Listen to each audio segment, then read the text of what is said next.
Let's get ready to rumble!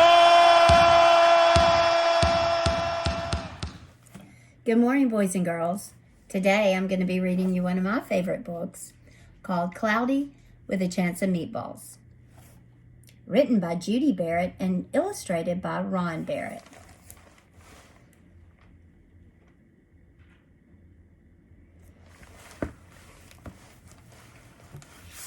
It's a great book.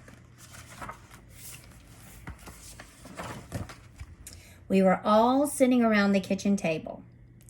It was Saturday morning, pancake morning. Mom was squeezing oranges for juice. Henry and I were betting on how many pancakes we could each eat. And Grandpa was doing the flipping.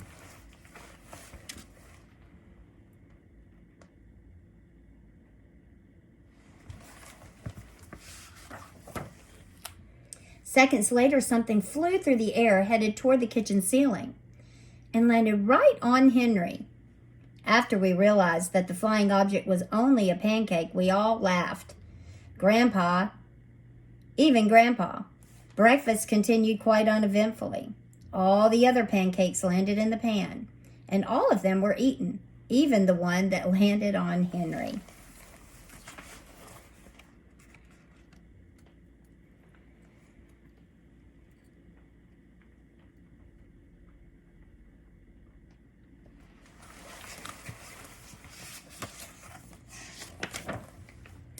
That night, touched off by the pancake incident at breakfast, Grandpa told us the best tall tale bedtime story he'd ever told.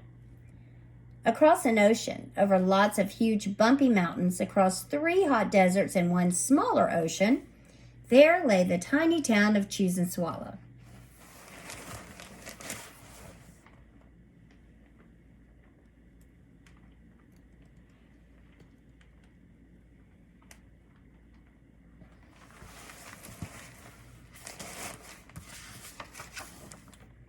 In most ways, it was very much like any other tiny town. It had a main street lined with stores, houses with trees and gardens around them, a schoolhouse, about 300 people, and some assorted cats and dogs. But there were no food stores in the town of Choose and Swallow. They didn't need any. The sky supplied all the food they could possibly want. The only thing that was really different about Choose and Swallow was its weather. It came 3 times a day, at breakfast, lunch, and dinner. Everything that everyone ate came from the sky. Can y'all imagine going out and getting your breakfast, lunch, and dinner from the sky?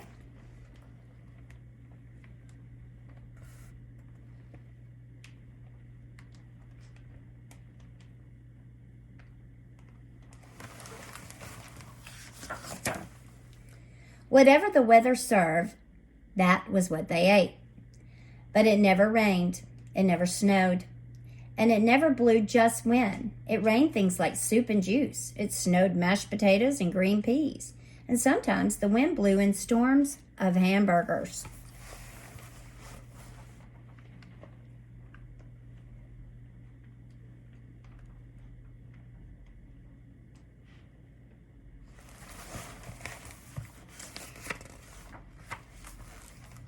The people could watch the weather report on television in the morning, and they would even hear a prediction for the next day's food. When the townspeople went outside, they carried their plates, cups, glasses, forks, spoons, knives, and napkins with them. That way, they would always be prepared for any kind of weather. If there were leftovers, and there usually were, the people took them home and put them in their refrigerators, in case they got hungry between meals.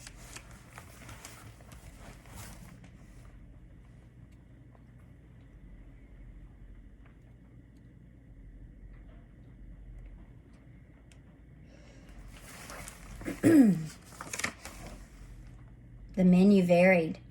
By the time they woke up in the morning, breakfast was coming down. After a brief shower of orange juice, low clouds of sunny-side-up eggs moved in, followed by pieces of toast. Butter and jelly sprinkled down for the toast. And most of the time it rained milk afterwards. For lunch one day, frankfurters already in their buns or rolls blew in from the northwest at about 5 miles an hour. There were mustard clouds nearby. Then the wind shifted to the east and brought in baked beans. A drizzle of soda finished off the meal.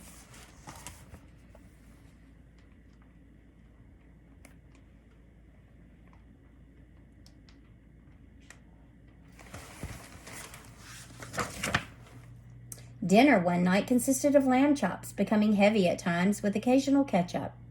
Periods of peas and baked potatoes were followed by gradual clearing with a wonderful jello setting in the west. The sanitation department of Cheese and Swallow had a rather unusual job for a sanitation department. It had to remove the food that fell on the houses and sidewalks and lawns. The workers cleaned things up after every meal and fed all the dogs and cats. Then they emptied some of it into the surrounding oceans for the fish and turtles and whales to eat. The rest of the food was put back into the earth so that the soil would be richer for the people's flower gardens.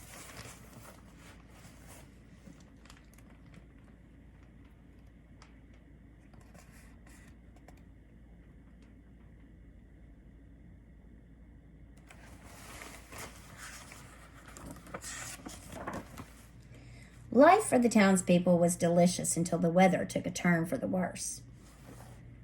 One day there was nothing but gorgonzola cheese all day long. The next day there was broccoli all overcooked. Ugh. And the next day there were Brussels sprouts and peanut butter with mayonnaise. Another day there was a pea soup fog. No one could see where they were going, and they could barely find the rest of the meal that got stuck in the fog. Pea soup fog. Gross.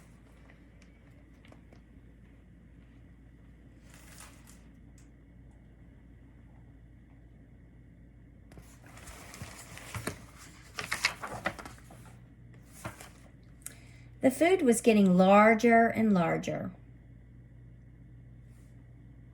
And so were the portions. The people were getting frightened. Violent storms blew up frequently. Awful things were happening. One Tuesday, there was a hurricane of bread and rolls all day long and into the night. There were soft rolls and hard rolls, some with seeds and some without. There was white bread and rye and whole wheat toast. Most of it was larger than what they had ever seen bread and rolls before. It was a terrible day. Everyone had to stay indoors. Roofs were damaged, and the sanitation department was beside itself. The mess took the workers 4 days to clean up, and the sea was full of floating rolls. To help out, the people piled up as much bread as they could in their backyards. The birds picked at it a bit, but it just stayed there and got staler and staler. There was a storm of pancakes one morning and a downpour of maple syrup that nearly flooded the town. A huge pancake covered the school.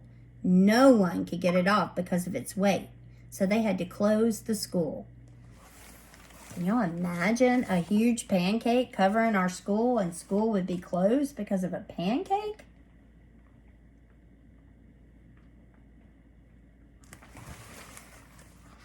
It's crazy. Lunch one day brought 15-inch drifts of cream cheese and jelly sandwiches. Everyone ate themselves sick, and the day ended with a stomachache. There was an awful salt and pepper wind accompanied by an even worse tomato tornado. People were sneezing themselves silly and running to avoid the tomatoes. The town was a mess. There were seeds and pulp everywhere.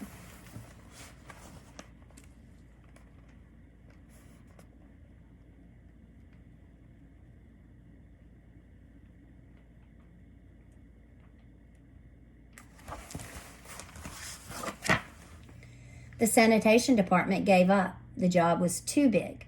Everyone feared for their lives. They couldn't go outside most of the time. Many houses had been badly damaged by giant meatball stores. Stores were boarded up, and there was no more school for the children. So a decision was made to abandon the town of Cheese and Swallow. It was a matter of survival.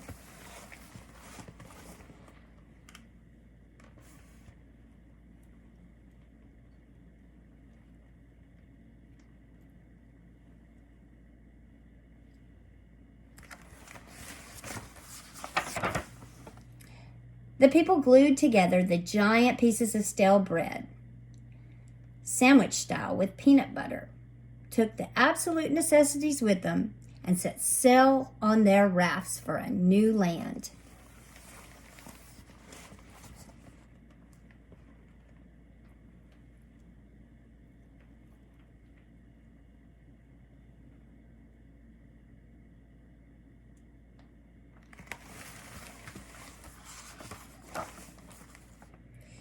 After being afloat for a week, they finally reached a small coastal town which welcomed them. The bread had held up surprisingly well enough for them to build temporary houses for themselves out of it. The children began school again, and the adults all tried to find places for themselves in the new land. The biggest change that they had to make was getting used to buying food at the supermarket. They found it odd that the food was kept on shelves, packaged in boxes, cans, and bottles. Meat that had to be cooked was kept in large refrigerators. Nothing came down from the sky except rain and snow. The clouds above their heads were not made of fried eggs. No one even got hit by a hamburger again. And nobody dared to go back to Choose and Swallow to find out what had happened to it. They were too afraid. Henry and I were awake until the very end of Grandpa's story. I remember his goodnight kiss.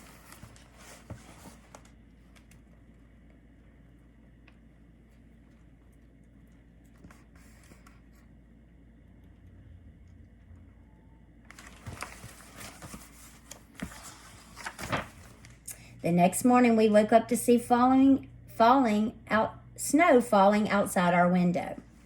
We ran downstairs for breakfast and ate it a little faster than usual so we could go sledding with Grandpa.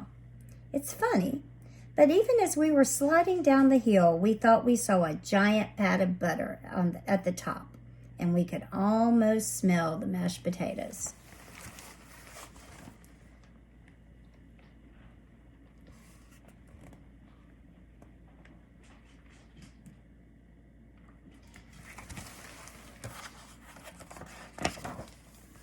The end. Boys and girls, it's great to use your imagination. This is a great book filled with all kinds of